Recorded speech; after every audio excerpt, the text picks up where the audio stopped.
अस्सलाम वालेकुम। उम्मीद करता हूँ आप लोग सब खैरियत से होंगे। अल्लाह ताला आप लोगों को खुश रखे, आमीन। दी ट्रांसफर ऑफ प्रॉपर्टी एक्ट 1882 की सीरीज चल रही है। सेक्शन 13 तक मेरे कंप्लीट अपलोड है। आज सेक्शन 14 जो है वो कवर अप करना है।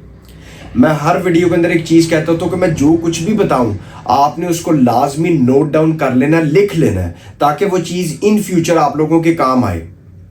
सेक्शन 14 के अंदर ना मैं बताने से पहले, कंसेप्ट बताने से पहले एक चीज़ क्लियर कर दूं। जैसे हम कहते हैं ना कि जनरेशन टू जनरेशन ये प्रॉपर्टी जो है वो आगे ट्रांसफ़र हो रही है, यानी ये प्रॉपर्टी मेरे बच्चे को जाएगी, उसके बाद जो है वो फलां को जाएगी, उसके बाद फलां को जाएगी, इसके अलावा और कहीं नहीं जा सकती।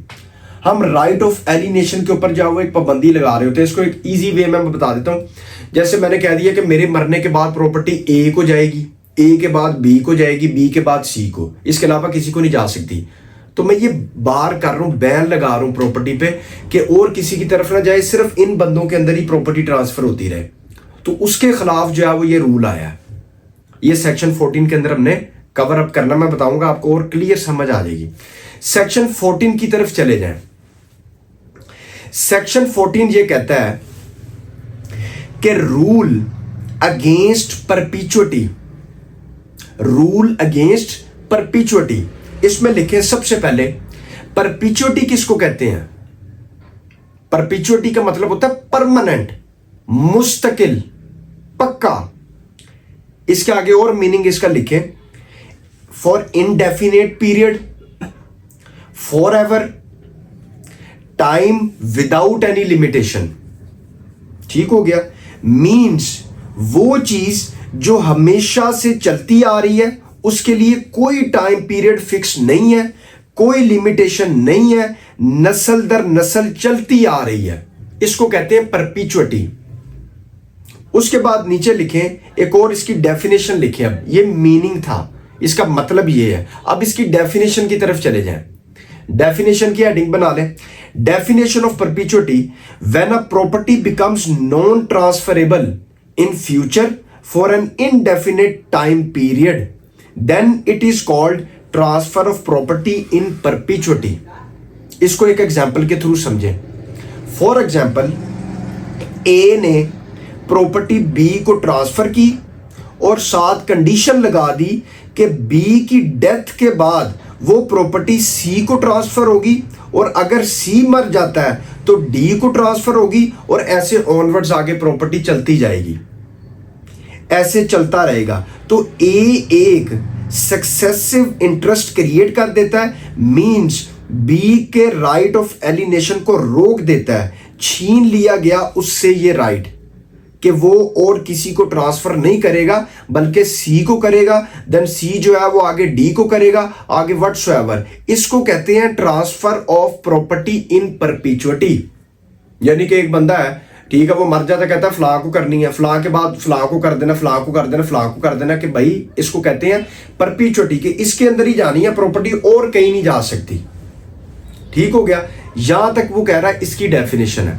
उसके बाद आगे कहता है अब इसके अगेंस्ट, कि इस चीज को खत्म करने के लिए इसके अगेंस्ट रूल क्या है, वो ये सेक्शन 14 बताता है कि इस परपीचुअटी को खत्म करने के लिए सेक्शन 14 ने आगे रूल बता दिया कि भाई एक ही लाइन में प्रॉपर्टी नहीं जाएगी, कि आपने कह दिया सिर्फ इनको जाएगी मेरे मरने के बाद, आगे कहीं जा ही नहीं सकती। तो इसके अगेंस्ट सेक्शन 14 ने रूल बता दिया।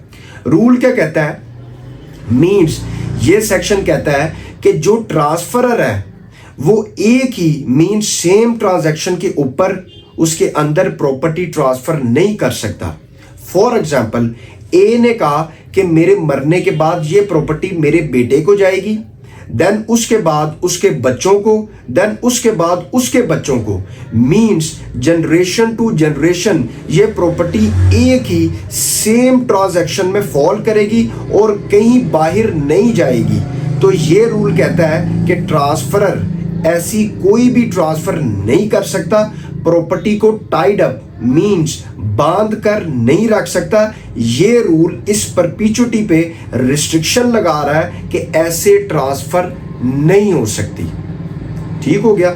उसके बाद आगे एक हेडिंग बना ले और लिख ले, how that perpetuity arise, how that perpetuity arise. आगे लिख लें, there are basic conditions when such perpetuity arise.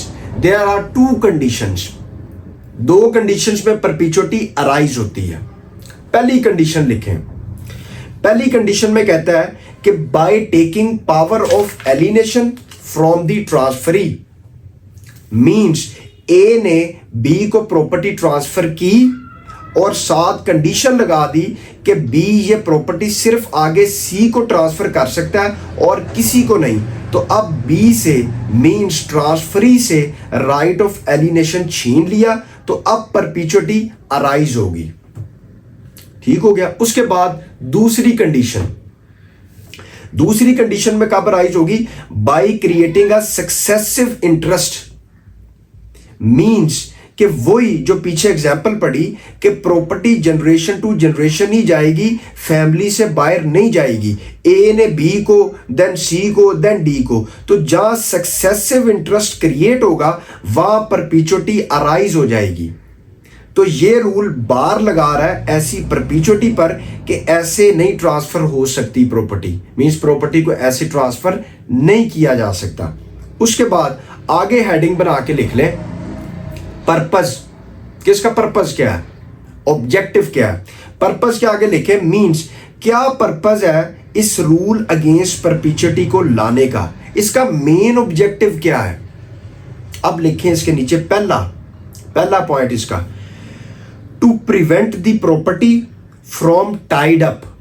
To prevent the property from tied up means, इसका कंसेप्ट लिखे मींस पहला पर्पस ये है कि प्रॉपर्टी को एक जगह बांध कर नहीं रखा जा सकता, मींस के जनरेशन टू जनरेशन प्रॉपर्टी को टाई अप होने से बचाया जा सके, इसलिए ये रूल अगेंस्ट परपेचुइटी लाया गया है। उसके बाद दूसरा लिखे concept, generation to generation ban.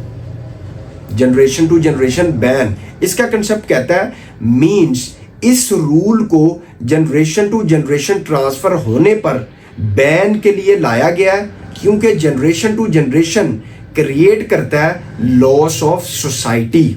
इससे सोसाइटी का लॉस होता है कि प्रॉपर्टी तो एक ही जनरेशन के अंदर घूमी जा रही है और किसी थर्ड पर्सन को जा ही नहीं रही है। तो इस वजह से वो कहता है कि जनरेशन टू जनरेशन क्रिएट करता है लॉस ऑफ सोसाइटी।